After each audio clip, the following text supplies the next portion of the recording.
usaha. Budi pikir urusan kas itu gampang, uang masuk, uang keluar, ya udah. Tapi sayangnya Budi nggak pernah cek ulang catatannya. Kesalahan pertama, Budi nggak pernah rekonsiliasi kas dengan laporan bank. Akhirnya pas audit datang, saldo kasnya beda jauh sama yang di rekening. Kesalahan kedua, Budi nggak punya bukti transaksi yang jelas. Ada uang keluar tapi nggak tahu buat apa. Waktu auditor minta bukti pengeluaran, Budi cuma bilang, aduh lupa disimpan. Kesalahan ketiga, pengendalian internal kasnya nol besar. Siapa saja bisa pegang uang tanpa tanda terima dan tanpa izin. Uang kas sering hilang tapi nggak ada yang bisa dimintai tanggung jawab. Akhirnya laporan keuangan Budi nggak bisa dipercaya auditor. Budi pun harus ulang semua pencatatan dan itu makan waktu dan biaya. Jadi jangan kayak Budi ya teman-teman, catat transaksi kas dengan rapi, simpan semua bukti, dan buat sistem pengawasan yang jelas. Yuk ikutin materi setelah ini supaya teman-teman juga bisa belajar dari kesalahan Budi. Jangan seperti Budi ya dek ya. Tahu kan nasib Budi gimana? Cuma gara-gara nganggap remeh pencatatan kas, semua jadi kacau. Audit berantakan, laporan keuangan nggak dipercaya. Dan waktu habis buat benerin semuanya. Nah teman-teman, sekarang waktunya kita belajar yuk. Bagaimana sih cara yang seharusnya kas dan setara kas itu perlu diaudit. Lalu apa saja ya yang perlu diperhatikan dan juga bagaimana nih cara mengelola kas yang baik agar tidak terjadi seperti Budi. Nah dalam materi kali ini kita akan membahas tentang apa itu kas dan setara kas, tujuan serta prosedur auditnya, lalu hubungannya dengan siklus transaksi lain. Yuk kita mulai. Nah teman-teman, sekarang kita masuk kepada pembahasan materi pertama, yaitu apa sih itu kas?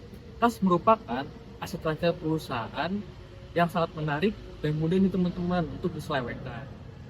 Selain itu, banyak transaksi perusahaan yang menyangkut penerimaan dan juga pengeluaran kas. Nah, untuk memperkecil kemungkinan terjadinya kecurangan, maka diperlukan nih pengendalian internal yang baik atas kas dan setara kas. Nah, contoh untuk kas itu ada petty cash dan juga rekening giro. Dan untuk yang bukan, itu ada deposito berjangka, cek umur, dan juga dana dibekukan. Lalu, kas harus disajikan sebagai aset lancar, kecuali untuk keperluan jangka panjang. Saldo kredit harus sebagai kewajiban.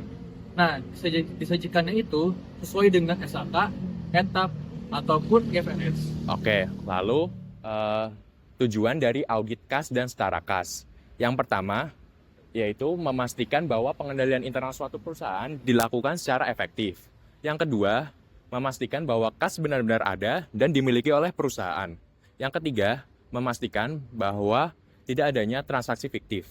Yang keempat, memastikan bahwa semua transaksi dicatat secara tepat waktu dan akurat. Yang kelima, memastikan semua pencatatan transaksi dilakukan secara akurat dan benar. Yang keenam, pemeriksaan atas penggunaan kas yang dibatasi. Sinking fund dan dana yang dibekukan tidak boleh dimasukkan pada aset lancar dan harus diungkapkan pada catatan atas laporan keuangan.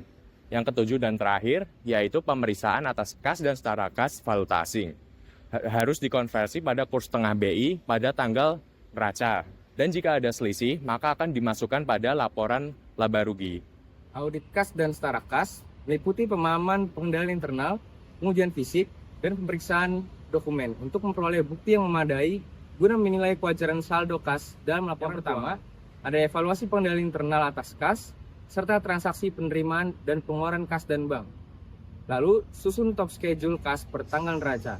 Misalnya 31 Desember 2015. Jika belum, pada 31 Oktober atau 30 November. Untuk selanjutnya, ditelaah mutasinya apakah terdapat hal yang tidak biasa. Lalu selanjutnya, lakukan cash count atau perhitungan fisik uang kas per tanggal neraca. Bisa juga sebelum atau sesudah tanggal neraca. Selanjutnya, kirim konfirmasi atau dapatkan pernyataan saldo dari kasir dalam hal tidak dilakukan kas oknum. Lalu selanjutnya, kirim konfirmasi ke semua bank tempat perusahaan menyimpan data dan ditandatangani oleh pejabat berwenang sesuai signature card. Sebaiknya tanpa mencantumkan nomor rekening untuk menjaga keamanan informasi. Lalu yang terakhir, minta rekonsiliasi bank per tanggal neraca, misalkan 31 Desember 2015. Kalau terpaksa, karena belum selesai yang Desember, dapat diminta per 31 November 2015. Oke, di sini aku ingin melanjutkan dari prosedur audit kas dan juga setara kas yang sudah dijelaskan oleh rekan saya.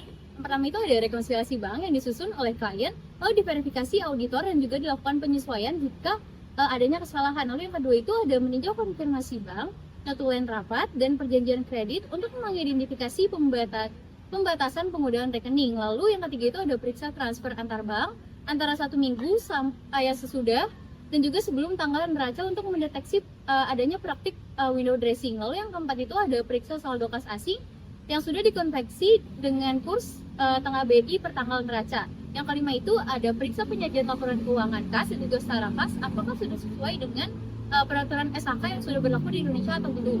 Lalu yang terakhir itu adalah membuat kesimpulan di top schedule ataupun memo. Jadi jenis-jenis akun kas itu meliputi rekening kas umum, dana kas kecil, akun impres, rekening cabang, dan juga setara kas. Jadi masing-masing dari mereka itu memerlukan pengawasan dan juga audit dan juga berbeda.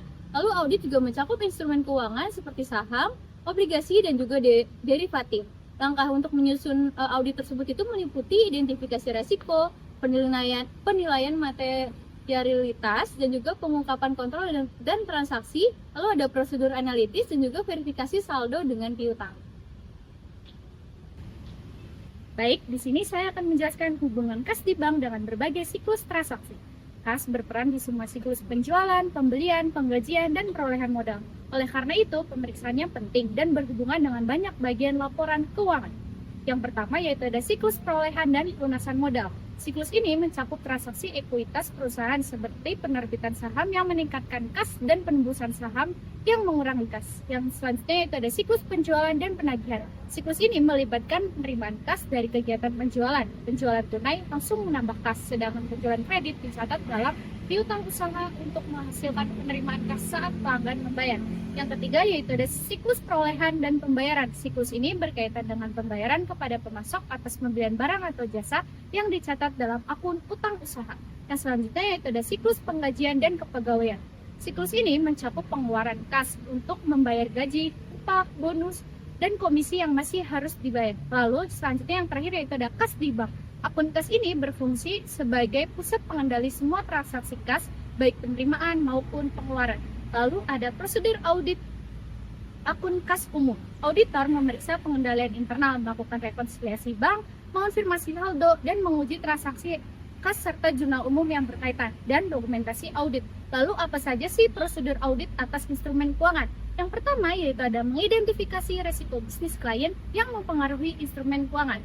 Yang kedua yaitu tetapkan materialitas dan penilaian resiko bawaan.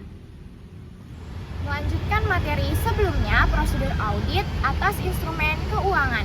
Yang ketiga ada menilai resiko pengendalian.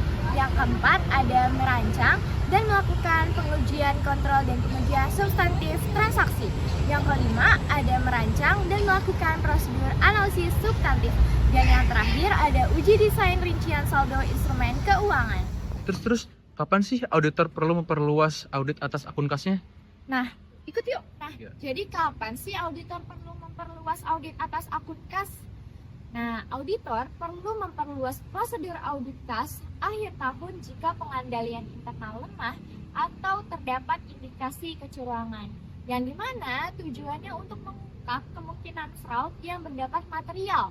Misalnya dengan menguji transfer antar bank dan mencocokkan jurnal dengan bukti kas.